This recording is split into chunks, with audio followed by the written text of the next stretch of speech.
Muy buenos días, ahora sí, creo que sí. Muchas gracias, muy amable nuevamente a ustedes, estimados amigos, bienvenidos a esta sesión, a este nuevo diplomado, ¿no?, sobre derecho reales, derecho inmobiliario y registral. Es un diplomado que personalmente a mí me gusta mucho, porque a mí me encanta el derecho registral, me encanta el derecho inmobiliario, me encanta ver el tema inmobiliario, ¿no? Gracias, es desde Sullana, Piura. Qué linda tierra. Yo he estado por Piura, bueno, antes de la pandemia, mucho antes con mi esposa, y me encanta Piura, me encantan las playas, sobre todo a ella. Yo no soy playero, yo personalmente no soy playero, pero a ella sí le encanta, ¿no? En algún momento quiero regresar con mi hija, porque a ella sí también le gusta el agua, me encanta. Entonces, en algún momento volveremos. A ver, yo sé que de repente alguno no me conoce, mi nombre es Juan Emilio Figueroa. Eh, este, yo, digamos, soy un favorito de aquí del Club de Abogados, ¿no? Y les agradezco la confianza y la, y el apoyo que me han brindado para poder impartir mis humildes conocimientos, ¿no?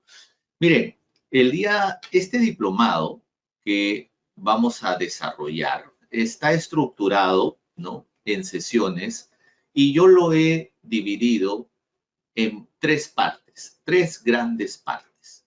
Como ustedes pueden ver ahí, lo he dividido primero en etapa de derechos reales, donde vamos a conocer los aspectos generales de los derechos reales.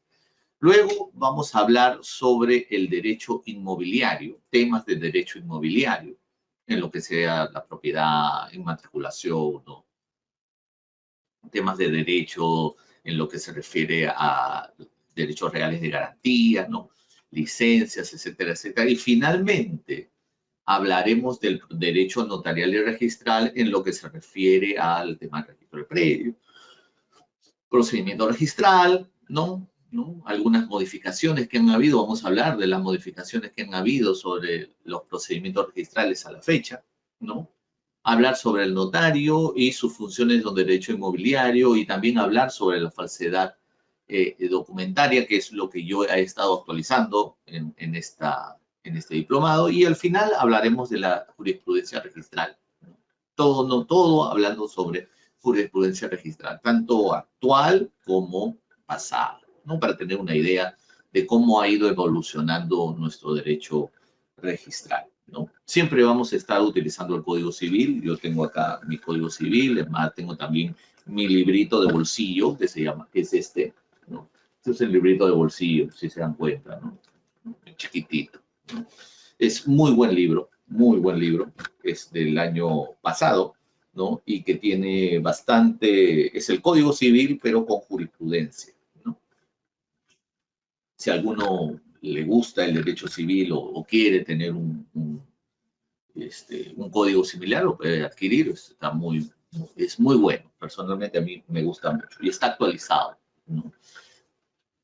Entonces, vamos a lo que nos toca el día de hoy, la primera sesión, que vamos a conversar sobre los derechos reales, el concepto, elementos, tipos de derechos reales y la diferencia entre derecho real y derecho personal. O sea, son primero ir conceptualizando, ¿no?, teniendo el base para luego ir avanzando en nuestros temas, ¿no? A ver, ¿qué son los derechos reales, ¿no?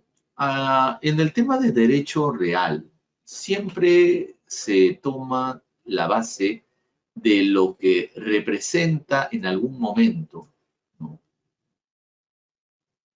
la situación, o digamos, lo que nace de una persona cuando tiene bienes o cuando tiene algo frente a él. Me acuerdo mucho que un profesor en la universidad decía,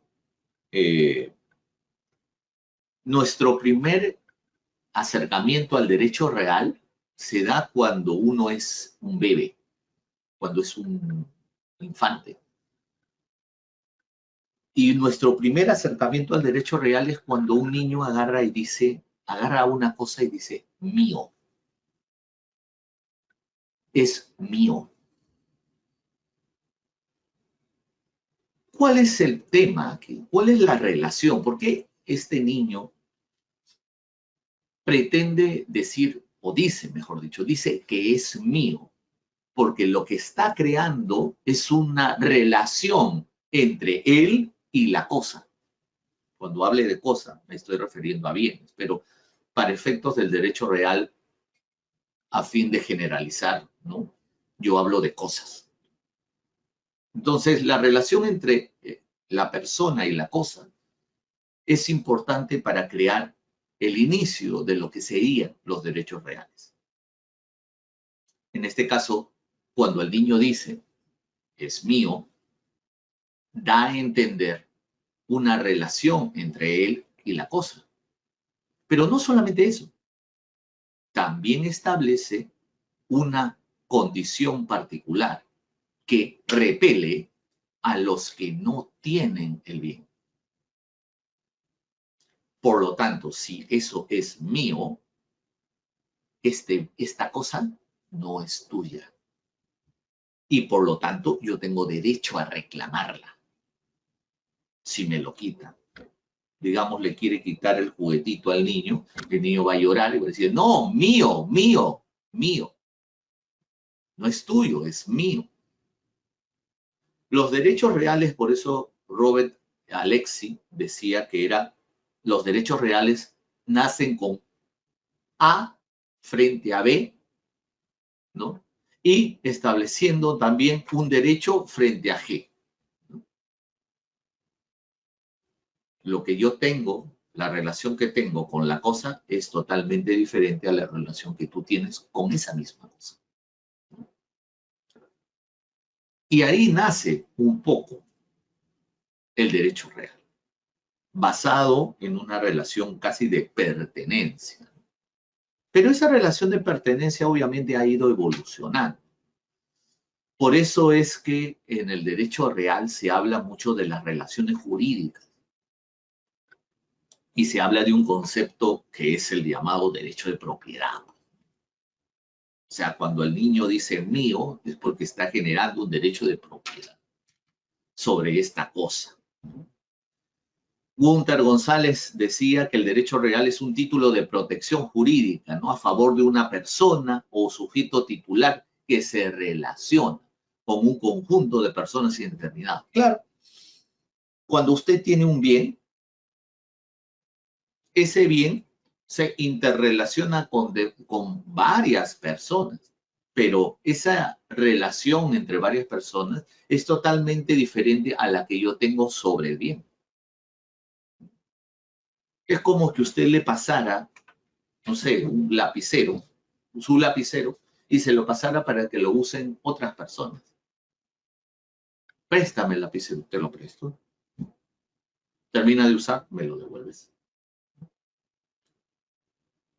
Oye, me lo prestas y te lo devuelvo mañana. Ya, tómalo. Mañana me lo devuelves. Y puedo celebrar diferentes actos jurídicos. Por eso dice que les permite realizar acciones materiales de uso y disfrute, celebrar actos jurídicos y conservar su posesión, pero siempre referido a la cosa. Porque todos los actos o los derechos reales tienen que ver con la cosa. Siempre. Nuevamente, piense en el ejemplo del lapicero. Si usted se lo presta, termina de usarlo y se lo devuelve. O le voy a decir, ¿sabes qué? Úsalo. ¿Cuándo me lo devuelves? Devuélvemelo acá, pues, una semana. Úsalo un tiempo y después me lo devuelves. No, si tú has usado mi lapicero, te voy a cobrar por ese uso. Pues. O yo te lo doy para que lo uses en un determinado momento y después me lo devuelvas. Gratuitamente.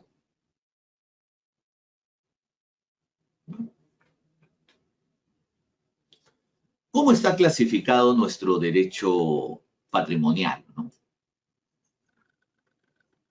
Cuando yo hablo de derecho patrimonial, tengo que mencionar no solamente a los derechos reales, sino también a los derechos personales. Sin embargo, yo no voy a tocar derechos personales, porque eso es tema, por ejemplo, de derecho de obligaciones. Lo que sí voy a hablar es de los derechos reales y toda su clasificación. Como ustedes pueden ver, los derechos reales, y esta es la idea de esta sesión, hablar sobre la clasificación, cómo está conformada.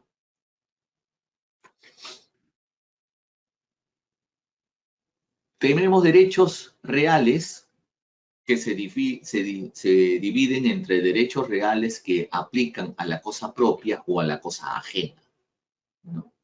Entonces, ¿cómo es eso de la cosa ajena? Es que yo puedo ejercer derechos sobre bienes que no son míos. Un ejemplo clásico es el arrendamiento. Ejerzo derechos sobre bienes que no son míos. Un derecho específico, que es el derecho de uso. Entonces, cuando una persona ejerce derechos sobre su propio bien, se le llaman ejercer derechos de propia, cosa propia. Y el ejemplo perfecto es la propiedad. Si yo tengo un bien que es de mi propiedad, yo puedo hacer con él lo que yo desee. Cuando se trata de bienes de cosa ajena, la ley lo divide entre derechos de goce o derechos de garantía, ¿no?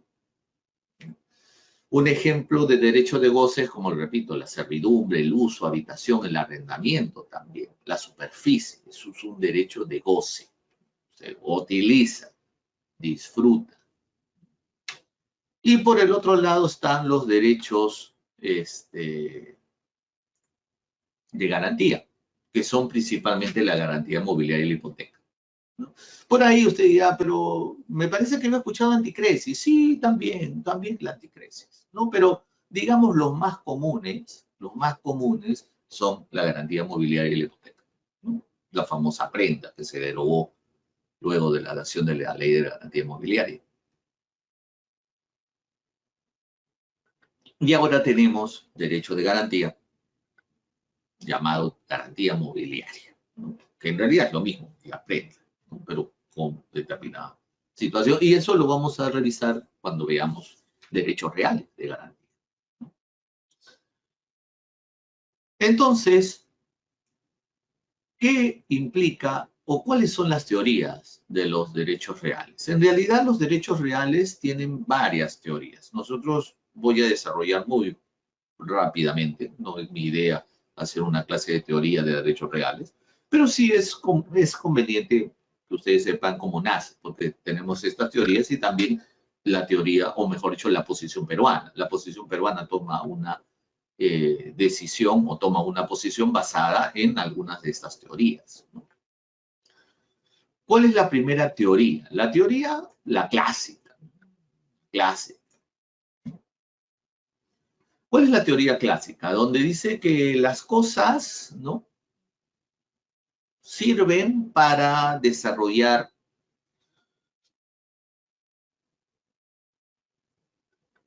diferentes acuerdos entre las personas, ¿no? Y la teoría clásica habla de derechos sobre la cosa y derechos de las personas. No los mezcla. Son derechos totalmente diferentes, ¿no? Los derechos de la cosa son diferentes a los derechos de la persona. O sea, en otras palabras, como que la cosa tiene derechos. Esa es la teoría clásica, ¿no? Y entonces, por eso decía de que esto previene conflictos y todo debe estar unido, ¿no? Todo tiene que estar unido. El problema es que no necesariamente una cosa debe tener derechos, porque ahí venía la otra teoría, pues, ¿no? La teoría personalista que decía, oye, ¿sabes qué? Lo que sucede es que cómo vas a agarrar y vas a ponerle o darle derechos a algo inanimado. La cosa no tiene derechos, ¿no? No existe sola. La cosa existe, ¿no?, porque existe una persona,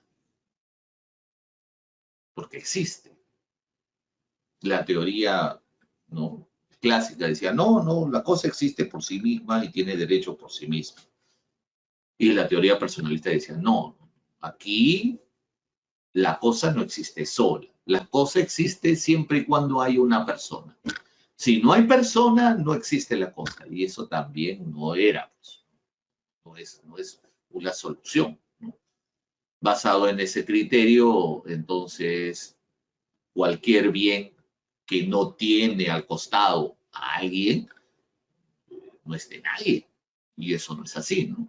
Yo les pongo un ejemplo, es como que ustedes dejaran su celular, ¿no?, en la casa de un amigo. Ah, ya, porque lo dejaron en la casa de un amigo ya no es suyo, porque se presume que el celular debe estar siempre con alguien. Siempre alguien debe tenerlo, porque si lo pierde, inmediatamente perdió el derecho sobre la cosa. Y eso no es así, ¿no? Sabemos que no es así. ¿Por qué sabemos que no es así? Porque tenemos la famosa teoría intermedia propuesta por Rigaud, en donde decía que el derecho es real, es absoluto. O sea, se basaba un poco en la teoría clásica, pero decía con un deber de abstención. ¿Qué implica un deber de abstención? Significa que si la cosa ya tiene un derecho sobre ella, en virtud de una persona, ya otros no pueden tomarla, pero a su vez, el hecho de que yo sea dueño de la cosa no me permite hacer lo que yo quiera. No me permite hacer lo que yo quiera. ¿Por qué? Porque la norma me obliga a respetar ciertos límites y abstenerme de hacer cosas que vayan en contra de lo que la ley determina. Y entonces, aquí no se trata de decir la cosa va por un lado, la persona va por otro lado. No. Ambos van juntas, pero las relaciones que son de la cosa nacen de las relaciones con la persona. Nacen de las relaciones con las personas. Entonces, en otras palabras, si yo quiero ejercer un derecho sobre un determinado bien, yo debo tener o mostrar ese derecho que me permite ejercitar los actos sobre la cosa. ¿Ok? ¿Cuál es la posición peruana? La posición peruana considera que es un acto complejo. ¿Por qué es un acto complejo? Porque la propiedad es un derecho real, amplio, pero, ¿no?, también tiene limitaciones. Sin embargo, dice que es un sistema de protección jurídica. Por eso, cuando nosotros o los abogados, cuando estudiamos derechos reales, lo que siempre le va a decir un profesor de derechos reales es que nuestra función como abogados es lograr alcanzar el más alto sentido de protección jurídica sobre el bien. ¿Y cuál es el más amplio sentido de protección jurídica sobre el bien? Propiedad, no posesión. Posesión es una parte de propiedad. Si logramos propiedad, todo lo demás cae por su propio peso, ¿no? Todo lo demás. Gracias a la propiedad yo puedo hacer todo lo demás. Si no tengo propiedad, voy a estar limitado. Voy a estar limitado. Con ese derecho de propiedad yo puedo hacer lo que quiera. Y con ese derecho de propiedad no solamente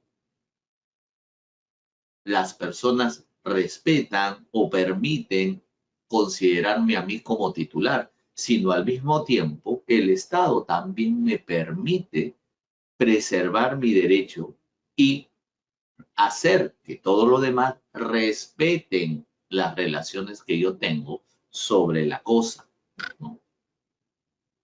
y permiten realizar, y me va a permitir realizar cualquier tipo de relación económica o cualquier tipo de acto jurídico sobre la cosa, porque ya tengo ese derecho, ya tengo mi derecho de propiedad.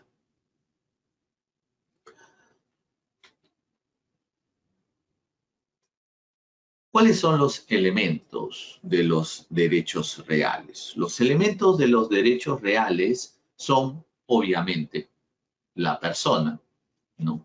Y la cosa, ¿no? Estos son los elementos principales de los derechos reales. ¿Qué se entiende por derecho real como persona? Bueno, ya más o menos se han dado cuenta, persona. Física o ideal. Cuando hablamos de personas ideales, estamos hablando de personas que no existen, pero que en el mundo jurídico sí. Ejemplo, personas jurídicas. O sea, una empresa, ¿no? Una sociedad, ¿no? Una persona jurídica es una persona ideal. ¿Que tiene derecho de propiedad? Sí, por supuesto.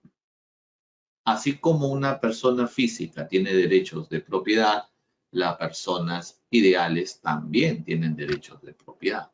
Es por eso de que antes, digamos, se discutía mucho que una persona jurídica pudiera realizar prescripción adquisitiva de dominio, porque se decía, ¿cómo va una persona jurídica a realizar prescripción adquisitiva cuando esa prescripción adquisitiva es un derecho real de las personas?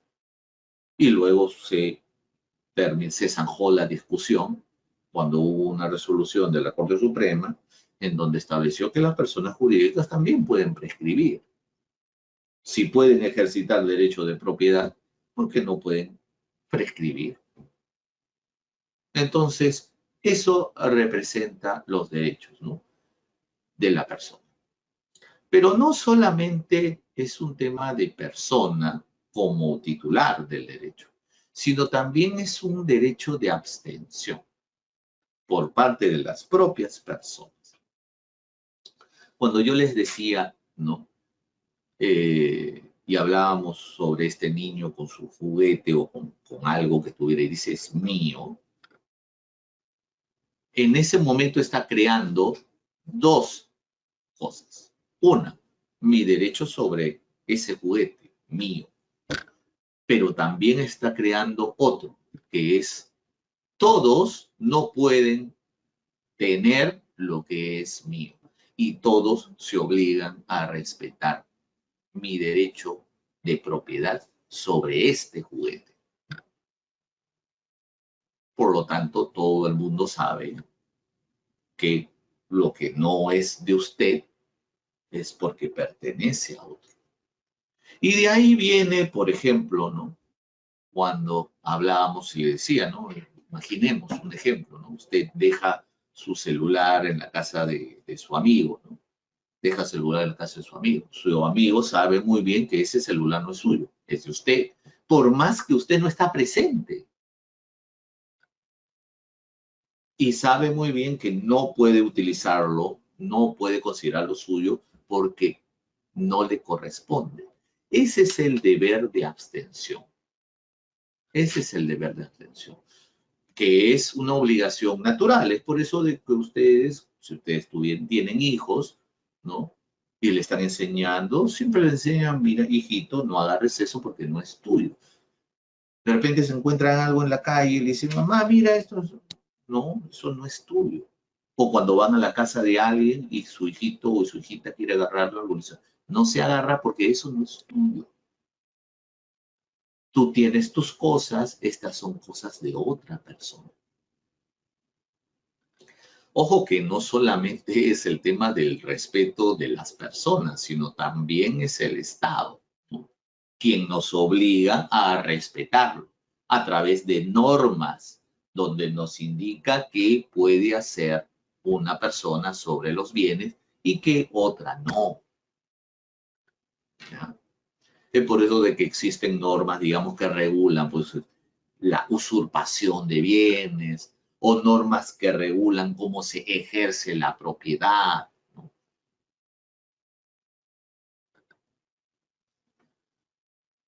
El otro elemento, obviamente, es el bien, ¿no? Del bien usted dirá, pero ¿qué tiene que ver el bien? El bien es importantísimo en el derecho real porque digamos que si no existe el bien, no hay derecho sobre él. No hay derecho sobre él. Y usualmente los bienes, cuando se trata de derechos reales, se presumen que son ciertos, que existen. Los derechos reales hablan de bienes que existen en el mercado. Por tanto, si existen en el mercado, de ahí viene un nexo jurídico que me une con él. Si el bien no existe, no hay ese nexo. Imaginemos una casa. Una casa. ¿Hay un nexo jurídico entre el titular de la casa y la casa? Sí, claro. Pero ¿qué sucedería si la casa desapareciera? Entonces ya no habría. Por ahí alguien muy precavido decía, pero profesor, si desaparece la casa todavía existe el terreno. Entonces sigue siendo dueño del terreno. Ah, es correcto. Entonces cambiemos el ejemplo. Imagínese que usted es dueño de un departamento en un 10º piso.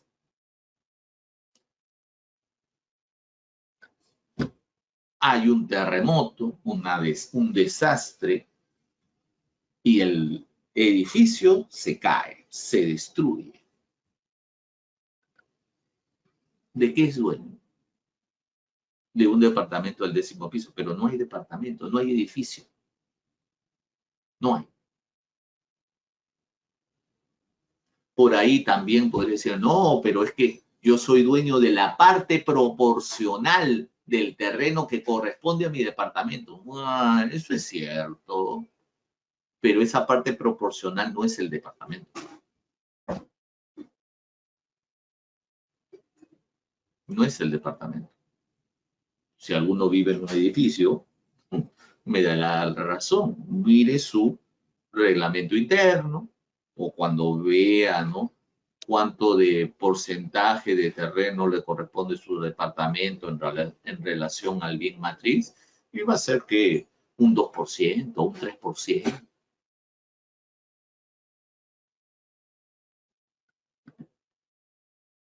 Entonces sí, obviamente, pues se pierde. ¿Cuál es el nexo? El nexo es ese derecho de propiedad. Pero ojo que el derecho de propiedad no es es el único nexo. También un nexo es el elemento de unión que puede estar y que es el derecho de posesión, ¿no?, o el ejercicio de la posesión. Eso es también un derecho que sirve para unir el bien con el titular. Obviamente que si analizaríamos qué derecho es mucho más fuerte, el derecho de posesión versus el derecho de propiedad, obviamente el derecho de propiedad gana siempre. Pero eso es lo que nos permite, digamos, unir, ¿no?, el bien y el derecho, ¿no?, el nexo entre la persona y el bien. No sé si hay preguntas, no veo que estén avanzando las preguntas. Todo está claro, imagino, ¿no? Doctor Emilio, por el momento no contamos con preguntas. Perfecto, gracias. ¿Cuáles son las características de los derechos reales? Las características, lo del nexo. Ah, ya, perfecto. Lo del nexo tiene que ver con la unión que existe entre la cosa y la persona, ¿no? Y el nexo puede ser, como le repito, puede ser derecho de propiedad o derecho de posesión. Y obviamente la diferencia entre una posesión y propiedad es porque el derecho de propiedad es mucho más fuerte que el derecho de posesión, ¿no? ¿Los aires son propiedad? Por supuesto que los aires son propiedad. Los aires son propiedad, ¿no? Es más, si usted tuviera una casa, ¿no?, lo que está encima de su casa también es suyo. Lo que sucede es que hay un tema de hasta cuánto es suyo. Usted podría construir un edificio de 1 millón de pisos o llegar construir hasta llegar hasta la luna, ¿no? Hacia arriba, ¿no?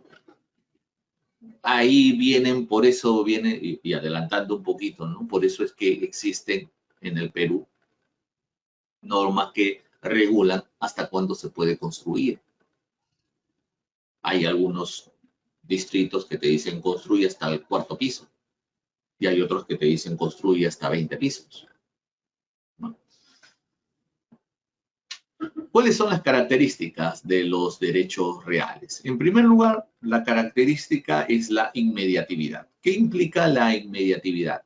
Que yo puedo o que yo tengo acceso inmediato a los bienes. Todos los bienes tienen una conexión inmediata con el titular. Todos. Otra característica es el tema de la absolutidad, ¿no? Que significa de que todos tenemos derechos absolutos sobre el bien. Sin embargo, esto no necesariamente es correcto porque más o menos se están dando cuenta de que el derecho de esta absolutidad está limitada por normas legales.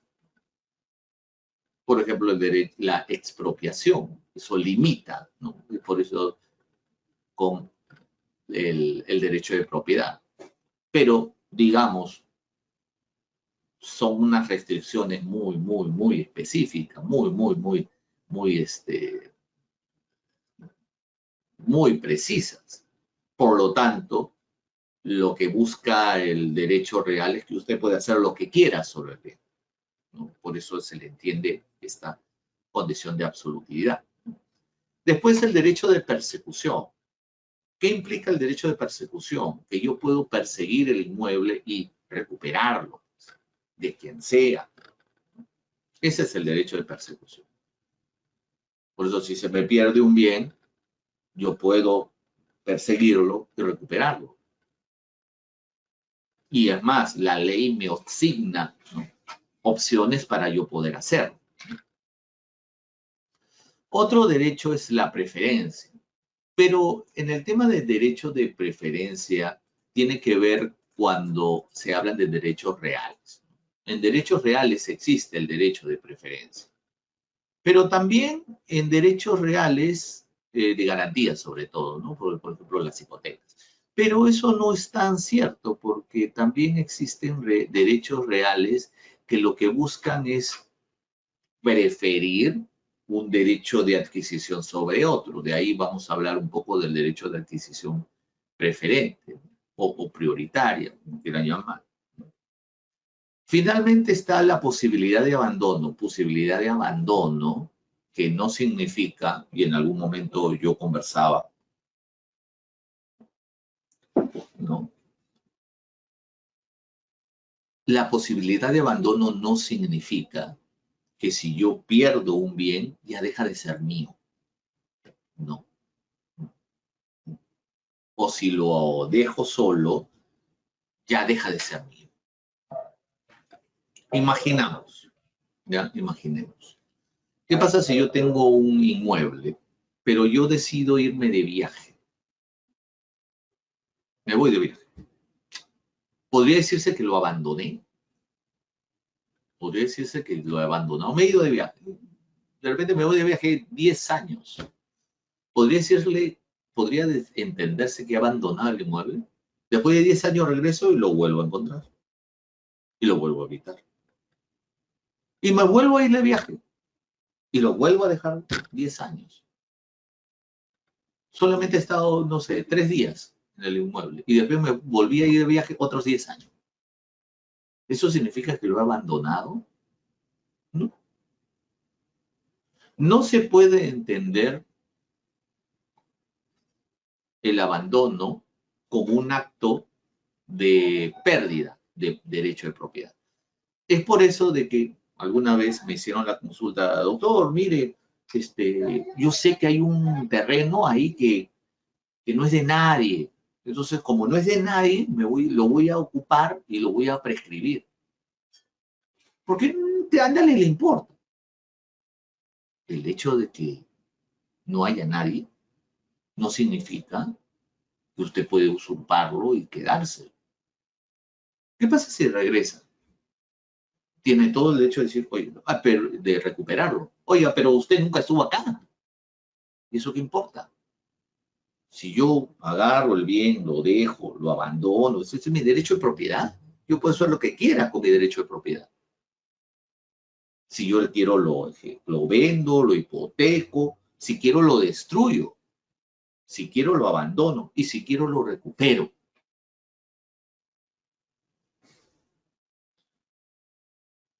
Todo esto también tiene una tendencia a perpetuidad.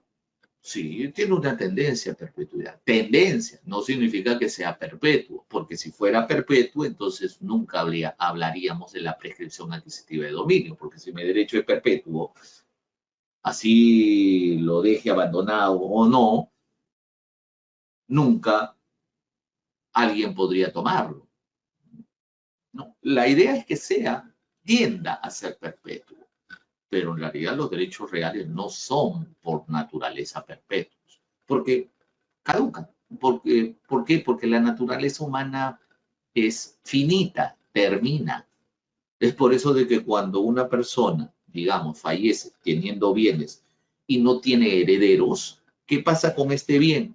Pasa al Estado, pues, porque el bien no puede quedarse solo, no puede quedarse sin dueño, tiene que tener un dueño.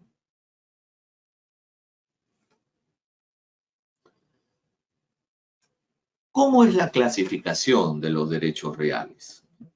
Los derechos reales tienen una clasificación considerando la naturaleza de cada uno. Digamos, nuestra clasificación tiene en primer lugar los derechos sobre propiedad, ¿no? O llamados derechos de dominio, ¿no? Luego tenemos los derechos sobre bienes inmateriales, o sea, sobre bienes, un tipo de derecho de propiedad, pero sobre bienes que no son propiamente físicos, ¿no? Y finalmente tenemos los derechos reales limitados a la cosa ajena, que son los derechos reales de goce, los derechos reales de garantía, ¿no? Y los derechos reales de adquisición preferente. Me dicen que me están escuchando, porque hay alguien que está diciendo que no hay audio. Sí, Doctor Emilio, le escuchamos perfectamente. A ver, a todas las personas que están en plataforma, somos más de 250 personas en este momento, poder confirmarnos para poder seguir avanzando con la clase. Bien, ¿Sí? acá Kelly nos dice si se escucha. Sí, doctor, al parecer no hay problema con la... Continuamos. Perfecto. Ya, entonces, tenemos aquí ahora hablar sobre los derechos reales. A ver, primer derecho real, el tema de propiedad o dominio, ¿no? El tema de propiedad y dominio, digamos que tiene que ver con el ejercicio, ¿no? Cuando uno habla del derecho dominial o dominal, ¿no? Se refiere más al derecho de propiedad, ¿no? Y es un derecho bastante subjetivo, ¿sí? ¿Por qué? Porque este derecho de propiedad se ejerce sobre una determinada cosa. Ese derecho de propiedad, digamos, no existe propiamente, pero el que lo ejerce, o mejor dicho, nuestro derecho ha creado esta figura para poder determinar una relación jurídica entre el titular del bien, ¿no? con la persona, ¿no? O una relación jurídica entre la cosa y la persona. Si tengo una condición de dominio, ¿no? Puedo ejercitar todo lo que corresponda al derecho de propiedad. Cuando veamos propiedad, vamos a hablar de las atribuciones o los atributos de la propiedad.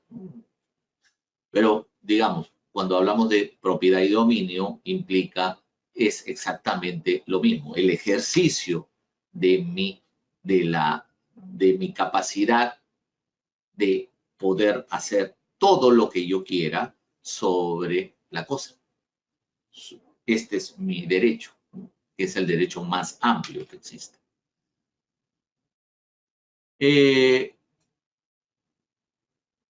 Sin embargo, hay que diferenciar, ¿no? Dominio que propiedad. Que podría, digamos, voy a quizás es un poco absurdo tratar no absurdo, creo que es un poco tratar de conceptualizar, ¿no? Y que usted, digamos, piense, oye, cuando yo soy dueño, o sea, tengo propiedad. No, ya, eso es común, pero tenemos que diferenciarlo porque los conceptos jurídicamente son diferentes, digamos, ¿no? Cuando se habla de propiedad, se habla en concepto genérico. Yo soy dueño, soy propietario, ¿no? Ah, ya, perfecto. Muy bien, entonces, cuando se habla de propiedad, se entiende propiedad sobre todo. Por eso usted cuando dice, oye, soy dueño de una herencia o dueño de una marca. Ah, ya, perfecto. Tú eres dueño de una marca, ¿no? Muy bien, eres dueño, ¿no? Sin embargo, usualmente el dominio tiene que ver en sentido técnico con cosas corporales, porque hay bienes que son corporales y hay bienes que son incorporales. Ejemplo, una casa, un bien corporal. Ya, usted es dueño de una canción. A ver, toque la canción. No le digo tocarla musicalmente, sino tóquela. Así como toca la casa, a ver, toque la canción. O es dueño de una patente. A ver, toque la patente. No existe.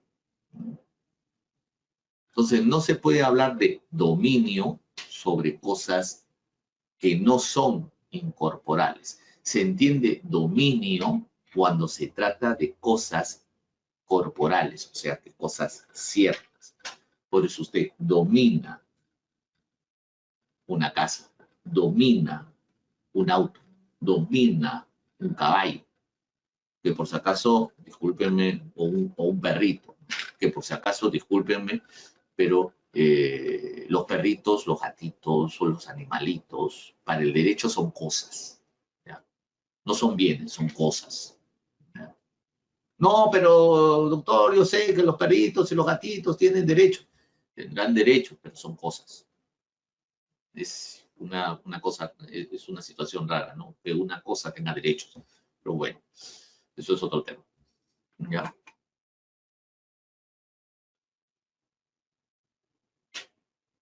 La autoría, ¿no? Y la condición industrial es una forma de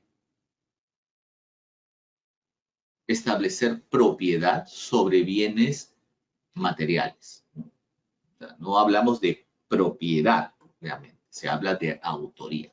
Y la autoría puede ser, digamos, puede ser basada en algún derecho, sobre una obra artística o literaria o científica, ¿no? Pero también puede ser una autoría o una propiedad a nivel industrial. Y ahí hablábamos sobre temas de patentes, marcas, etcétera, etcétera.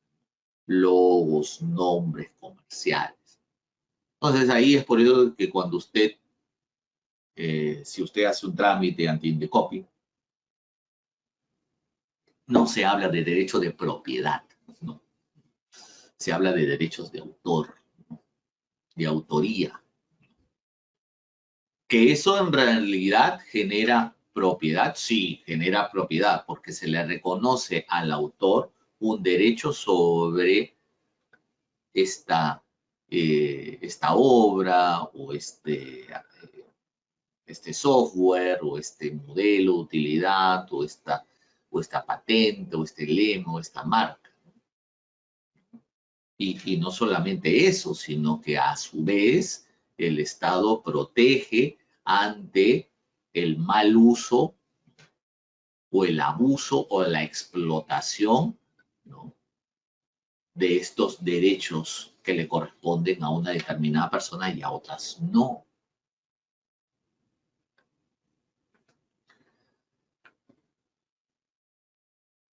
¿No? En el derecho, digamos, se habla mucho también sobre cómo proteger estos derechos inmateriales. Entonces, por ejemplo, cuando hablamos de bienes corporales, utilizamos Código Civil. Pero cuando hablamos de bienes incorporables, como en este caso el derecho de autor industrial, ya no podemos utilizar el Código Civil porque nos es inútil, o digamos, no nos ayuda mucho. Para eso se crean las normas de derechos de autor. Y hay otra regulación totalmente diferente para regular la propiedad o el ejercicio, ¿no?, de estos derechos.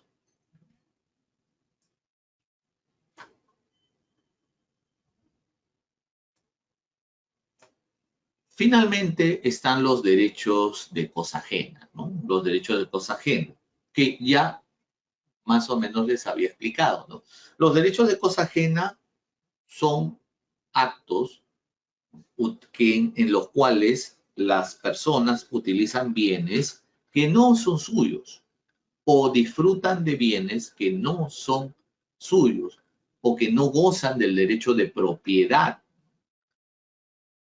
Aquí, digamos, como que se está limitando el derecho de propiedad de uno en beneficio del otro. Es correcto, ¿no? Ojo, pero es todo, tiene que ver con voluntad. O sea, el propietario voluntariamente cede un determinado derecho a favor de otra persona. Voluntariamente, ¿no? Voluntariamente limita su ejercicio total, completo, casi absoluto sobre la cosa a favor de otro. Tenemos entonces estos tres tipos: los derechos reales de goce, los derechos reales de garantía y los derechos reales de adquisición preferente, que todos los vamos a desarrollar para que lo tengan claro. Primero, derechos reales de goce, ¿no? Derechos reales de goce. Un derecho real de goce es un derecho donde un tercero le permite el uso, el disfrute, ¿no?, la utilización o la explotación total de un bien. Eso es, ¿no? Está el derecho de uso, el usufructo. Vamos a conversar sobre también de eso, ¿no?, de lo que es el usufructo. Vamos a hablar sobre el derecho de uso, el tema de la servidumbre, el tema de la superficie, ¿ya? También el arrendamiento entra, ¿no? Pero no lo he querido colocar aquí porque, digamos, el arrendamiento tiene una naturaleza particular, pero también es un derecho, no es un derecho real propiamente, es un contrato, ¿ya? Por eso, digamos, no lo estoy considerando, ¿no? En cambio, esto sí se puede limitar mediante el usufructo, mediante la servidumbre, y esto permitiría el ejercicio de derechos de propiedad de una persona sobre otra, ¿no? Sobre todo cuando hablemos de servidumbre, ¿no?, cuando hablemos de superficie.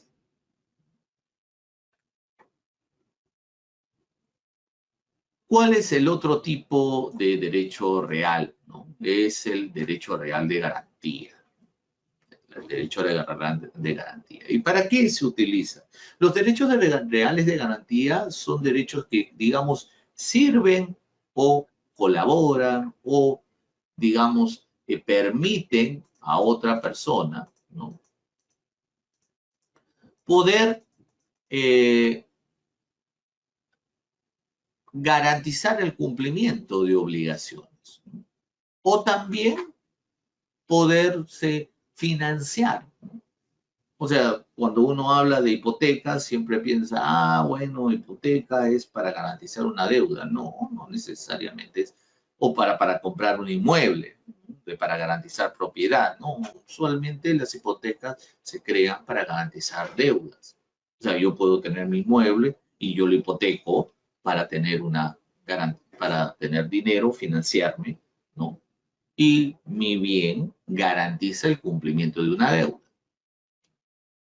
Oye, ¿y para qué lo hipotecas o para qué lo grabas? Ah, bueno, lo grabo porque mi derecho de propiedad me permite hacerlo con la finalidad de beneficiarme del bien. Porque obviamente el bien no solamente sirve para que yo viva, de repente me puede servir para yo adquirir más dinero, negocio o para una satisfacción personal, o de repente sirven para garantizar el cumplimiento de obligaciones personales como de terceros, etcétera, etcétera. Estos son tipos de contratos accesorios, ¿no? ¿Por qué son accesorios? Porque usualmente están unidos a otro tipo de contratos, usualmente contratos de crédito, ¿no? Contratos en donde se ha entregado dinero, ¿no? Contratos de mutuo, por ejemplo. Entonces, estos contratos de mutuo son los contratos principales y los accesorios servirán como garantía ante el incumplimiento de la obligación principal. Tenemos la garantía mobiliaria cuando se trata de bienes muebles, la garantía hipotecaria cuando se trata de bienes inmuebles y la anticresis, que es una mezcla, ¿no? Es una mezcla entre garantía personal y garantía digamos, real, ¿no? Pero como se utiliza un bien, más se le considera de garantía real, ¿no? También tenemos los derechos de adquisición preferente, que de repente alguien dijo, ¿derecho de adquisición preferente? ¿Qué es eso? Son artículos muy, muy particulares, ¿no? Muy particulares y que están regulados en el Código Civil, si ustedes lo quieren ver, ¿no? Donde se le permite a una persona poder, como dice ahí, ¿no? Realizar la adquisición de un bien desplazando a otra, ¿no? Imaginemos, yo quiero vender un inmueble a Juan, ¿no? Pero resulta de que viene Pedro y utilizando cualquiera de estas opciones, lo saca a Juan y ahora yo le debo vender a Pedro, no a Juan, sino a Pedro. Estos derechos reales de adquisición se dividen en dos, derechos reales de adquisición legal y derechos reales de adquisición convencional, ¿no?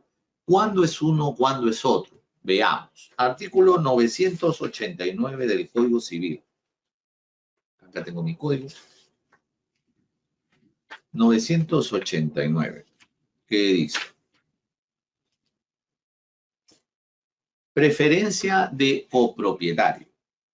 Los copropietarios tienen el derecho de preferencia para evitar la subasta, que habla el artículo 988, y adquirir su propiedad pagando en dinero el precio de la tasación en las partes que correspondan a los demás copartícipes. O sea, aquí, digamos, es una situación donde, imaginemos, ¿no? Se está vendiendo, se está subastando un inmueble y obviamente se está subastando todo un inmueble, pero que corresponde no solamente a uno, sino a varias partes.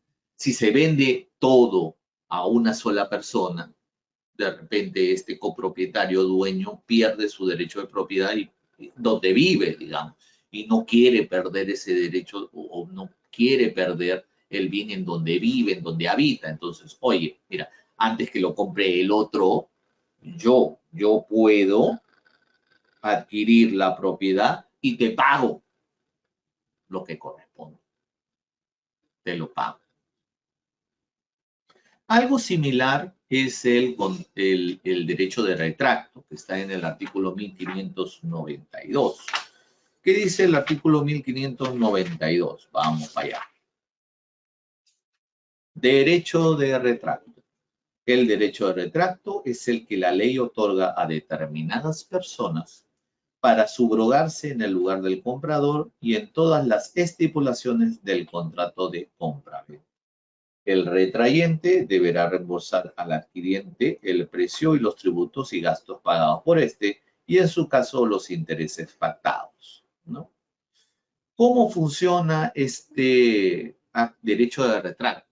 Bueno, este derecho de retracto es un derecho que es aplicable, ¿no?, a determinadas personas para que ante la venta, ¿no?, de un bien, ¿no?, puedan ellos adquirirlo, desplazando al adquiriente y subrogándose, haciendo un cambio. Haciendo un cambio. Sale el comprador y entro yo. Yo lo subrogo. ¿Ya? Esto puede ser establecido, ¿no? Voluntariamente, ¿no? Puede estar establecido voluntariamente, como puede estar establecido legalmente. Y legalmente está reconocido en el artículo 1599, en donde dice quiénes tienen derecho de retracto. Por ejemplo, el copropietario en la venta de tercero de las proporciones indivisas. El litigante en caso de venta del contrato del bien que se está discutiendo judicialmente. El propietario en la venta del usufructo y a la inversa. El propietario del suelo y el superficiario en la venta de sus respectivos derechos. Los propietarios de bienes urbanos divididos materialmente en partes. El propietario de la tierra colindante cuando se trata de la venta de una finca rústica, ¿no? Entonces, en este caso, opera la subrogación legal, ejerciendo el derecho de retracto. ¿Ya? ¿Que se puede pactar? Sí, se puede pactar. Se puede pactar dentro de un contrato. Podría pactarse el derecho de retracto. Digamos, ¿cómo sería? Imaginemos que yo quiero vender un inmueble, pero que estoy en copropiedad con otro, no quiero vender mi parte. Y establecemos en el contrato que, en el supuesto que yo quiera venderlo, ¿no?, a un tercero, ¿no?, podrá mi copropietario ejercer derecho de retracto y adquirirlo antes que el otro. Eso se puede pactar. Sin embargo, obviamente que la norma regula plazos, ¿no? El artículo 1596 establece plazo para el ejercicio de retracto. ¿Por qué? Porque yo no voy a estar esperando pues eternamente que el otro venga. Pero si lo ejercita, bien. Si no lo ejercita, es un problema.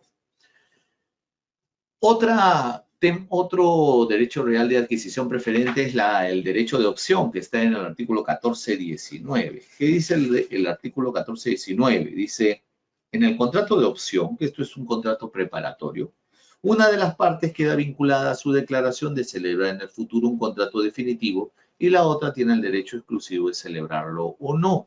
Por lo tanto, aquí estamos hablando de que la posibilidad de que quieras comprar un bien, ¿no?, y yo tenga el derecho de decirlo, oye, si lo celebramos, ¿no?, o no. Oye, si lo compras, si vas a venderlo, yo te lo voy a comprar. Y si lo vendo, te lo voy a vender a ti, ¿no? Ah, ya, eso es un contrato de opción, ¿no? ¿Te comprometes a comprarlo? Sí, te comprometo a comprarlo. Pero cuando me comprometo a comprarlo, por si acaso yo tengo el derecho de celebrarte, vendértelo o no. Ok, 1419.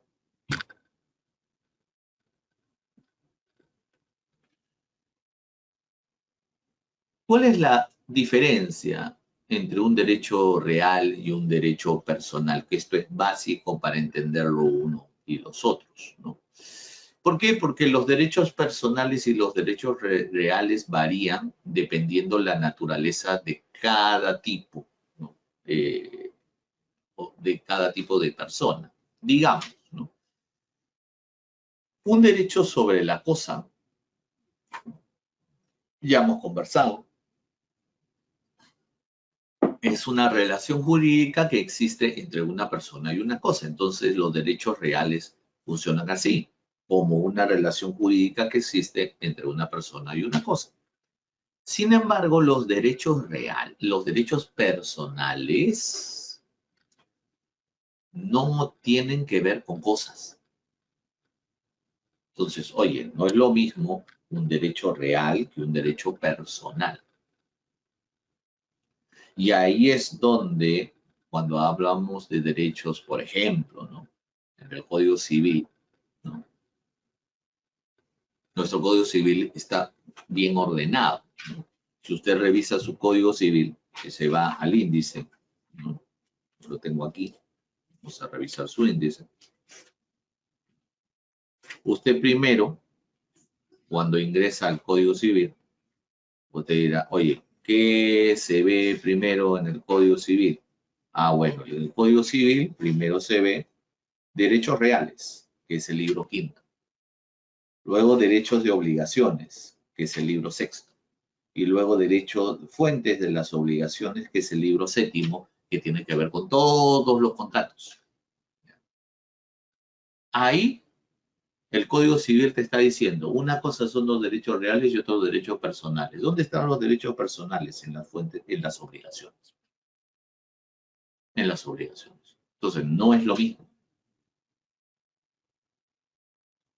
Es por eso que en los estudiantes de Derecho se le dice, oye, primero tienes que aprender las relaciones con la cosa, que la parte es más fácil.